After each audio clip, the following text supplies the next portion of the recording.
Hello everyone and welcome to Skincare with Hyram. Oh my gosh, you guys, we made it through 2023. Barely! If you're watching this video, that means you've made it to the end of this year, and I am so freaking proud of you because 2023 was brutal.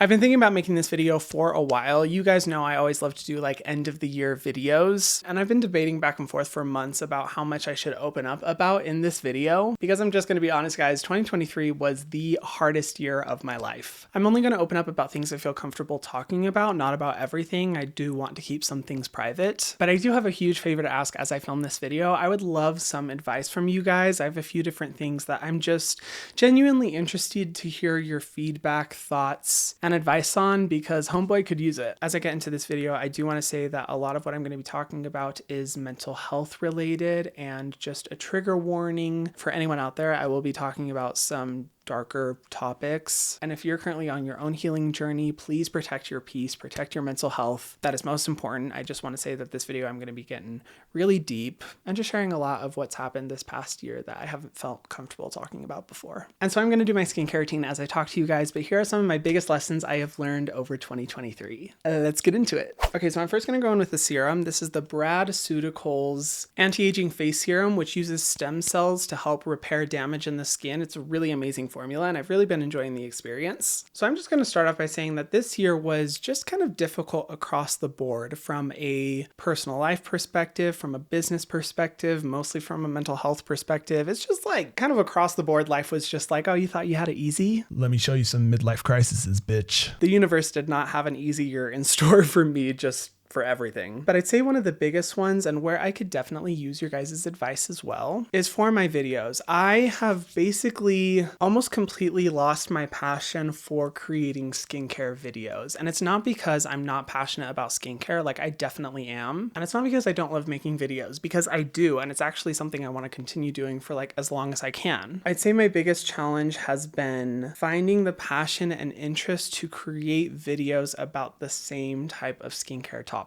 Every single video is about more skincare products that I'm recommending, more products that I'm testing, more stores that I'm buying from, more ingredient breakdowns. Like, my content has just become very repetitive, and it has been driving me a little bit crazy because I feel myself losing the passion to just create the same type of videos over and over again. And you know, I can see based off of my views and my channel performance that you guys are kind of over the skincare content as well. This entire year, I basically have been running on empty, where I feel like a machine, where I'm just recycling and regurgitating the same type of video concepts over and over and over again. And I know it may seem obvious to just be like, Hyram, why don't you just create different types of videos? I think the challenge is that I always want to make videos that you guys will find entertaining, informative, that add value to your life, you know? And every time I've tried to make a video that is even just slightly varying from my classic skincare content, like product reviews, ingredient breakdowns, product testing, I get like barely any views on those videos. It's not even just like, oh, it's just a little bit less. Like, I'm talking barely any views. And of course, views aren't everything, but my goal is always to make content that you guys will find really enjoyable and that you want to watch. And clearly, I'm not doing something right. And this entire year, it's just been a pattern of me brainstorming new ideas for videos that don't completely revolve around skincare, seeing that they don't work, and then reverting to the same type of content that I've always made. I can just feel it through the screen. I know you guys are tired of the same skincare content. I feel like a lot of you guys have your skincare routine figured out, and I think that is great. That was always my goal in making my videos. And of course, I still want to integrate skincare into any type of content I make. But this entire year, it's just felt like this guessing game of trying to like guess what you guys want to see, guess what you guys are interested in that's non-skincare related, but inevitably just failing over and over and over and over again. And I will admit, I feel like this has impacted my passion a lot, because nobody likes to be in a position where they feel like they're constantly failing. And I just feel like I'm failing you guys. Like, I'm not making content that is interesting, engaging, or fun enough to watch for you, and I hate it. And I guess this is where I could really use your advice and your help. Like, I would just love to know what type of content you guys want to see. I get so many comments of people asking for product reviews, skincare store reviews, but whenever I make those videos, they don't perform super well. So I am feeling a little bit lost as to what you guys are interested in seeing. I am not trying to get like crazy views. I don't even feel like I need to be growing. Like, it's okay if I'm not growing. It just just makes me really sad, but I feel so stuck. And at this point, I'm like, I don't know what to do anymore. And it's hard not to beat myself up about it, you know? And so I genuinely love to ask you guys, like, what type of content do you want to see? What about my videos do you love? Is there anything that I've touched on in the past that you guys have found really interesting? Like, I would just really love to hear from you because I am feeling very directionless and lost at the moment. And the last thing I want to do is let you guys down. So if you don't mind commenting and sharing, literally, it would mean the world to me. The best Christmas gift I could ask for. Like, I would really, really appreciate it because, yeah, that's been one of the most tough parts of this year and I don't really know what to do. But that's first one of the biggest lessons I learned this year and something I'm still working on. Okay, so next I have a little breakout right here. So to help resolve it, I'm going to use the Selfless Mandelic Acid and Rice Bran Serum. It's a gentle exfoliating serum with salicylic acid, PHA, mandelic acid to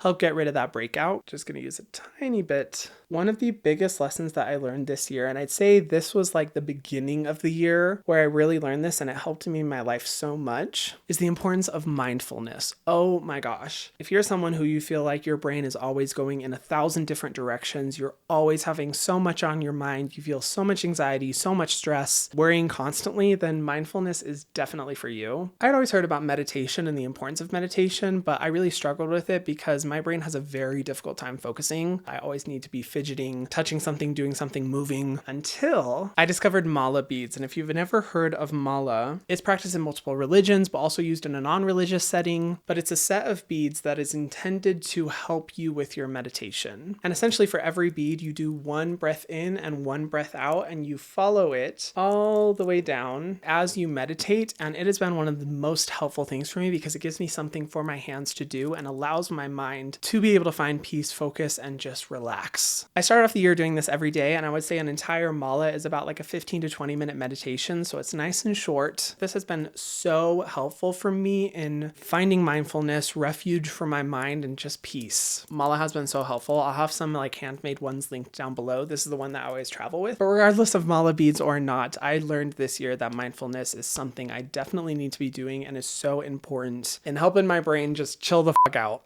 Okay, next I'm going to go in with a moisturizer I've been using every single day for like the past 2 months. I am actually almost out of it. But is the I'm From Licorice Calming Cream. It's great for reducing sensitivity and helping with dark spots and pigmentation. On the topic of mindfulness and self-care, another thing I've learned this year is the importance of sleep. Sleep is so important, and this is something that I never learned. Ever since I was in high school until this past year, I would average about 4 to 5 hours of sleep a night. I was pulling multiple all-nighters every single week. I just always thought of sleep as an afterthought, and honestly kind of an annoyance. I was always that person that's like, oh, why do we have to sleep? Like, I could be productive during this time. I could be working on other things. And this year, my body was like, okay, bitch, this whole no sleep thing, we're not letting you do it anymore. I think it's also just because I'm getting older, but I'm so proud of myself to say that this year, I pretty much got a full night's sleep, as in like 7 to 8 hours every single night. And while I will say I didn't necessarily notice a huge impact on like my mental health, my physical health, it definitely helped a lot because over the past few years, I feel like I was constantly sick. I always had the cold. I was getting fevers and flus every month. And I was always so annoyed. I'm like, oh, I'm always sick. Why can't my body get a break? And I learned this year that it's because I wasn't getting enough sleep. And this year I feel like my health has been so much better. And now I have learned the importance of just getting as much sleep as you can. I promise you will not regret it. And it's also like the best thing for helping to prevent premature aging. So there's another thing. One of the reasons this year was the hardest year of my life is I felt like it was the very first time that I basically completely lost hope for life. I feel like throughout my chaotic childhood and the most difficult years of my life, I always held on to hope that life would get better, that I would find happiness, or not even just happiness, but just feeling content with my life. Like that was always my beacon of light that like guided me through my darkest moments. And it's a very surreal experience to be able to get to these goals and dreams that you've worked on for so long, only to realize that the emptiness is internal and no external circumstances, no checked off bucket lists, no personal or financial goals are going to lead you to that satisfaction and contentment within yourself. I don't know if you guys have heard of the term arrival fallacy, but whew, I learned what that was this year, my God. And I want to talk about this topic gently because I don't want to be insensitive or ungrateful at all. I am so freaking grateful for all the incredible opportunities and dreams that I have been able to achieve from having this job. It is so amazing and I am truly so grateful. However, I feel like for the majority of this year, I truly just felt completely hopeless, where I was kind of like, well, I don't even have anything to work towards anymore. Like, I've always been the type of person who's very driven, very passionate, always has goals and dreams that I'm working towards. And this was the first time in my life where I ever felt like I don't have any interest in goals or working towards something. I don't have any interest in anything, just feeling completely empty. And I think a lot of that is due to,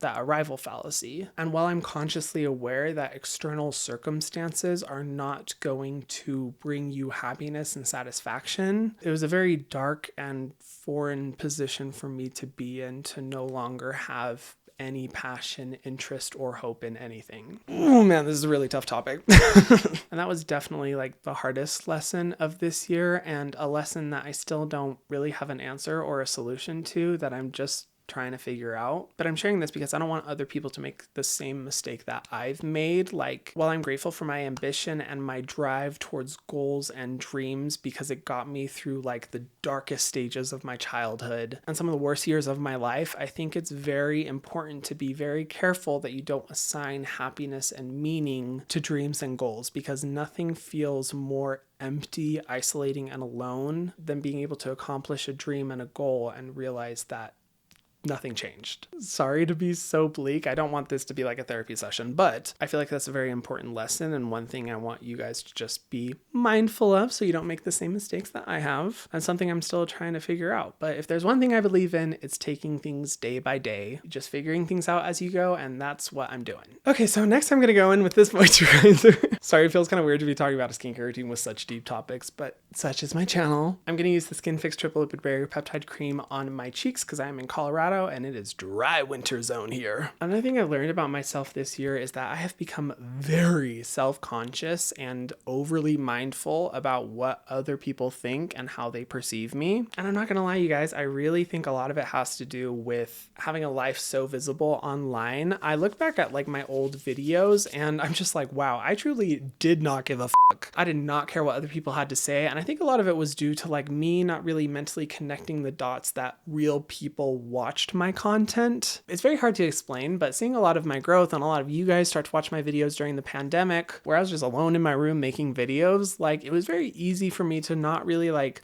care about what other people were saying or how they were judging me until I started like meeting a lot of you guys in person, which, don't get me wrong, is like my favorite part of the job. I love meeting you guys in real life, but I think meeting you guys every single day has slowly but surely made my brain be like, whoa, people actually watch my content. These are real people commenting these hate comments and spreading this negativity and always having something negative to say. Obviously not the people that I've met in person, but just people in general. I feel like my brain did not connect the dots, and slowly and surely over time, I found that I've started to care so much about what other people think of me. I'm constantly overthinking everything that I post online, to the point that the majority of like my content ideas and things I want to post just never end up being posted because I'm constantly worrying about what people are going to say. I feel like I've definitely started to internalize a lot of the online negativity that I see, where in the past I would get tons of negative comments and not even bat an eye, but nowadays, even if I just see one negative comment, it like wrecks my self-esteem. And not only has this really negatively affected me as a person, but I feel like it's also affected my content a lot. I feel like I'm just not as authentic, and it's just not as fun for you guys to watch. And I feel like a lot of us out there have struggled with self-esteem issues in the past. Like, it's hard to mentally block out when someone is talking negatively about us. But I have noticed this year that it started to affect me a lot. And something I definitely need to work on. Like, I need to focus more on building my own self-esteem, feeling better and more secure about myself so that I don't let negative comments and negativity online affect me so much. So if y'all have any recommendations of things that have worked for you to help build your self-esteem, I would love to hear them. I'm all ears. Okay, next up, I'm going to go in with the Bliss Blockstar SPF 30, one of my favorite sunscreens. I mean, it's going to get dark in like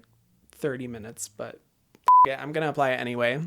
On a darker note, A big lesson I learned this year is that when life gets hard and you're not prioritizing your mental health, you can slip fast and far. It can turn into a downward spiral really, really fast. This year, I relapsed multiple times with my eating disorder and self-harm, which really sucked because if you guys have watched my mental health series, you know that I used to really struggle with those things, and it's taken me a long time to be able to get out of those self-destructive habits, but it's something that you have to constantly be conscious of. And if you don't prioritize your mental health and make sure you're in a good space, you can slip up so fast. I mean, eating disorders and self-harm are addictions in and of themselves. And I feel like the way we talk about substance abuse issues definitely applies to these topics as well, in the sense that you have to constantly be mindful of and make conscious decisions not to relapse, to be aware of your triggers and have a support system set up to make sure that you don't go down that path again. And unfortunately, that has been a big struggle for me this year because whenever I'm going through really rough mental health, those were always my coping mechanisms in the past. And it's very hard when life gets dark to not find yourself using those coping mechanisms again. I am very grateful for the people I have in my life who were aware of this, who were watching out for me, who noticed the self-harm or the weight loss and spoke up. Even though I hate it when people ask me about it and ask me how I'm doing, I think, it was important as a good wake-up call for me to realize what I was doing and where I was at. And I'm very proud and happy to say that I am 142 days clean from self-harm, so I feel like I've been doing pretty good. But the first half of this year, man, was just absolutely brutal, and definitely a big wake-up call for me to realize that I need to always be aware of this. I need to always be prioritizing my mental health and make sure that I know how to handle my triggers so I don't go down those paths again. So to anyone who is watching who has struggled with the same type of things, even if you think you'll never do that again, it's always on the table, and it's always something that you need to be conscious of and just be very careful about. I know I don't owe anyone an explanation, and I definitely don't have to air out my dirty laundry on the internet, but I've always believed that it's important to talk about these things to reduce the stigma, to show that anyone can struggle with this stuff. And I feel like it's been enough time that I am comfortable talking about this, and if it can help one person out there to just be more aware, to be conscious and proactive, or even just someone out there to not feel alone, it's worth it to me. Ooh, that got dark. Oh my gosh, a big lesson I learned this year. This has been very helpful for me. This year has been really rough from like a business financial perspective. I won't go into detail, but I've had basically the worst luck when it has come to business and financial stuff this year that I don't think is related at all to irresponsibility or not smart decisions. It literally just has been terrible luck. And it's just led to a lot of stress and worrying about what the future holds. But one of the biggest and most helpful things I learned this year is that worrying, being anxious, overthinking, overanalyzing, predicting about the worst case scenario is 10 times worse than the actual worst case scenario happening. The first half of this year, I spent so much of my time just in a constant state of anxiety, worrying about finances and business. What if this happens? What if that happens? Just torturing myself with constant anxiety. And life has a really good way of slamming some really harsh lessons in your face. And a lot of my worst case scenario possibilities actually came true. But the most interesting thing about it, and something that I'm really grateful for, is that the anxiety and stress that I put myself through was so much worse than the actual worst case scenario happening. When shit was hitting the fan from a business or financial perspective, I kind of had a surreal moment where I was like, oh, this actually isn't as bad as I thought it was going to be. Like, I'll be fine. I'll make it through. I'll survive. And it really led to a moment of self-realization where I was like, wow, why the hell did I put myself through so much anxiety, so much worrying and overthinking when the reality actually really wasn't that bad? And I feel like that applies to anything. I know that when it comes to anxiety, it's very hard to be able to talk yourself out of it. But I think one thing I'm really grateful for is that I was able to really learn this year that the anxiety that we put ourselves through is so much worse than the reality of something really bad happening. Yes, if the worst case scenario happens, it's not fun. It's not comfortable. It means you have to make changes, life adjustments, but it is not as bad as your anxiety will make you believe it is. There's really no need to overthink or be overly anxious about things that are inevitably out of your control. What's going to happen is going to happen. We can't control it, but we can control our response to it, and we can control our overthinking, anxiety, and stress about it. And that's a lesson I'm very grateful to learn. And then another thing I learned this year is to focus more on things that really bring me joy and moments where I can completely disconnect. I will admit I am a workaholic. I've always been the type of person to overexert myself and put my everything into my work and completely ignore my body's needs for rest or just time away from stress and work. But looking back at this year, I thought of all the moments that brought me so much joy and where I could